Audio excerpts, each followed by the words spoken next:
What is going on? It's Black Apino, the Apple guy, and today I'm going to talk about Apple's new OS release known as iOS 12. For those of you who don't know, Apple just released the newest update. It was released yesterday for both the iPhone, the iPad, and they also had a OS update for the watch known as Watch OS 5.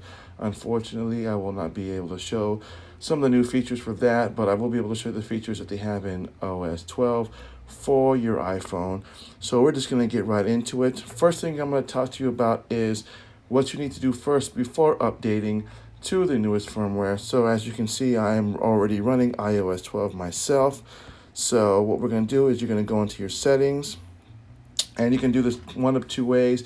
You can either back up your phone via iCloud or connect it to your computer, Mac, or PC, and you can back up that way.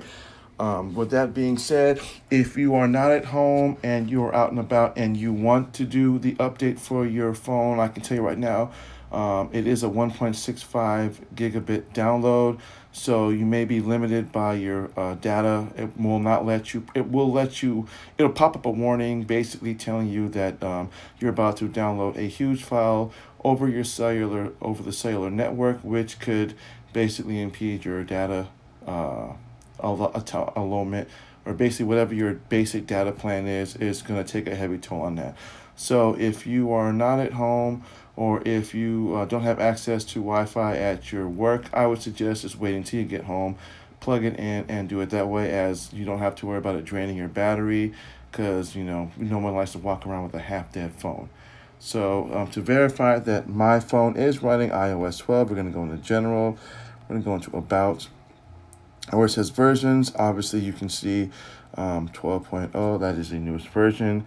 And for those of you wanting to know how to back up via iCloud, you just go to your Apple ID, which would be the top part of your phone. When you hit settings, hit iCloud, and then you're going to scroll down to where it says iCloud backup. If it's not turned on, turn it on, and then make a backup of it. That way, if something happens to your phone and you need to restore it back to its previous settings or previous version of itself before you did it, then you'll be able to do that. Hence why if you do it at home, it's a lot easier versus you doing it when you're out and about and you need to be paying attention to it. And if it drains your battery, then your phone is dead and you can't really use it because you spent all that battery on trying to update the phone. So once you update that, you pretty much just, once it's updated, it kind of goes through some of your subtle changes. Some of the new features that I'm going to talk about really quick. One of them being measurements, which is something new that they had. It's like it's an augmented reality type of app. So basically, it's kind of like a digital, basic measurement. As you can see, it works basically by augmenting reality, whatever you want to do. So basically, a virtual type measurement. As you can see, I have a corner that I can hit. This is a square button, and then I just scroll down, and then what you do is you scroll down to the edge, you tap the plus button again, which will be on the middle of the screen, and then it basically gives you a visual representation of the measurement of what you have just measured. It's actually pretty cool, though I think the only downside to it is that it needs to be in a very well lit room. So you want to make sure that you have a lot of light before doing that. But again, it's a pretty useful tool. I can see myself using it myself. I think it's pretty cool. It also has a leveler that basically allows you to level something if you want to do that, although I'm not exactly sure how well that would work if you had a case, because generally cases aren't going to have a flat side. Although as you can see from mine, that's pretty cool. But I don't really know how exactly it'd be useful for some people, but for, practical applications, it probably won't be used a lot. One of the biggest features was the notification and how they fixed it up and cleaned it. And I'm going to show it to you really quick that it is actually really cool. As you can see, notifications, it may look the same, but actually it's actually different. As you can see, when you click on an app notification, as it swings down, it drops up a new little screen going show less. You basically would click on that, and it actually makes it really neat. So it's like kind of like a stacking effect. So you've got an app, you've got notifications on top of notifications, and it's a lot more streamlined. And you can pretty much do this for all your apps. All you have to do is, in order to access it, what you would do is you would press down, hold, and then what you would get is you'll get three little bars. Clap on that. It'll bring up this Facebook deliver quietly. That basically just means that it shows up on your phone without being in your notifications. Basically, it won't really bother you in the middle of you doing something. And if you wanted to turn it off, you can basically turn off the notifications that way. You go into settings, and what you're going to do is it gives you functions on grouping notifications. You can do it by automatic, by app, or just turn it off. I basically have it by app because I was messing with it earlier, and I found that doing it by app is easier. You can still get alerts on the lock screen as well as in the notification center. As you can just see from just basically swiping down, that will be all your notifications that you get. This pretty much works for most of the apps that I've been seeing. It works for Facebook, Twitch, your mail, Twitter, a lot of your social media stuff. It tends to work on as well. Instagram, YouTube. So it's actually pretty useful. I'm not gonna lie. At first, I wasn't really sure how it worked, but once I figured out how it worked, I was just like, oh, that's pretty cool. So that's a pretty cool feature there.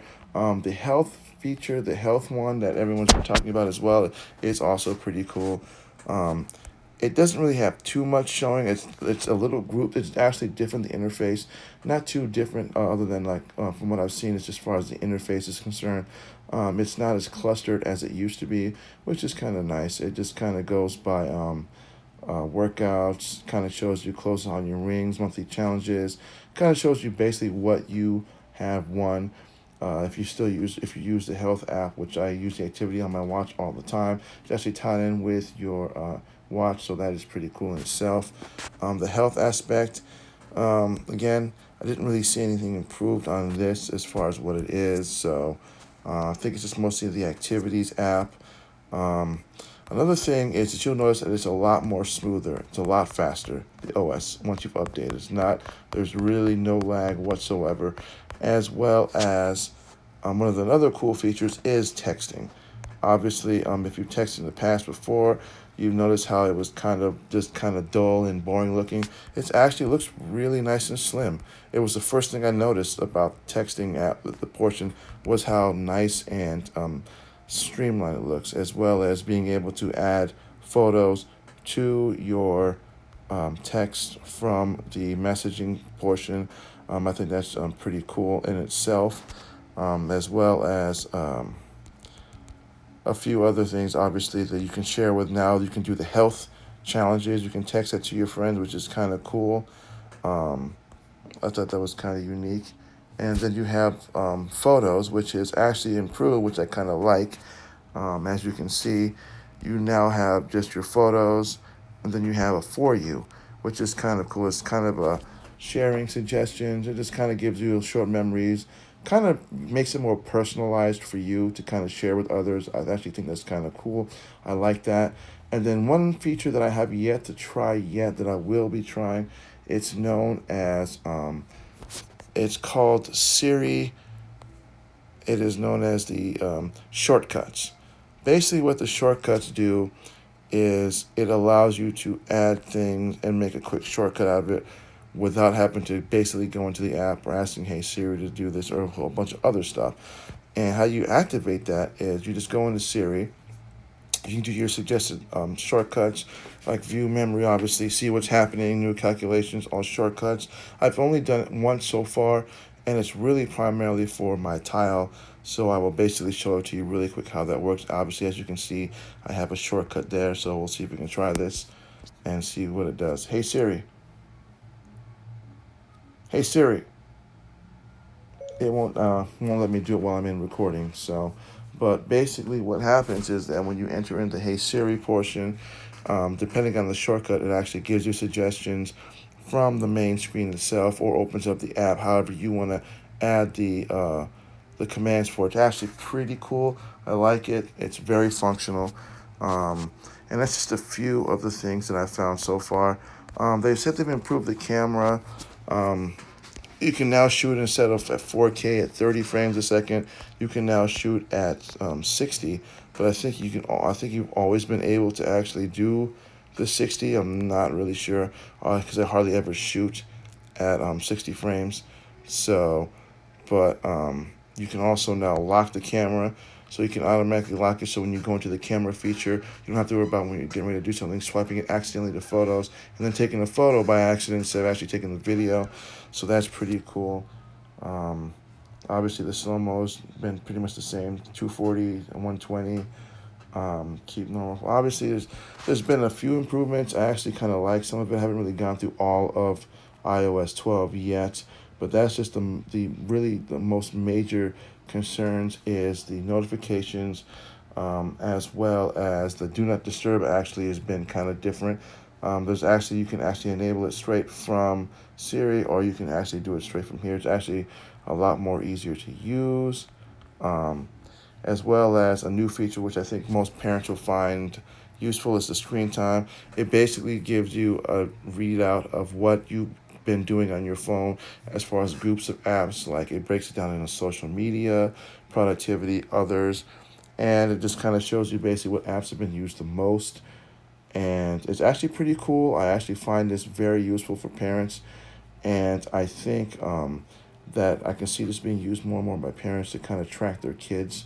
So, but that's just a few of the features that I have been able to use. Obviously, on iOS 12, there's a few others that I have. There's a few other tweaks that I haven't really messed with yet, but primarily it was just mostly the notifications. Those are pretty new. I kind of like the notifications. You'll like them as well, especially how easy it is to not make it so clustered where you have just notification on top of notification just going down on each other.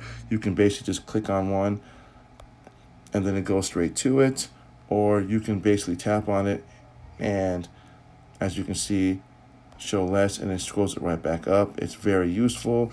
I find it very useful. So that's pretty much what I have right now. I'll probably do a follow-up video once I go a little bit more in depth with it. So again, this is Black Apino, the Apple Guy. Feel free to browse my channel, like and subscribe, hit that notification.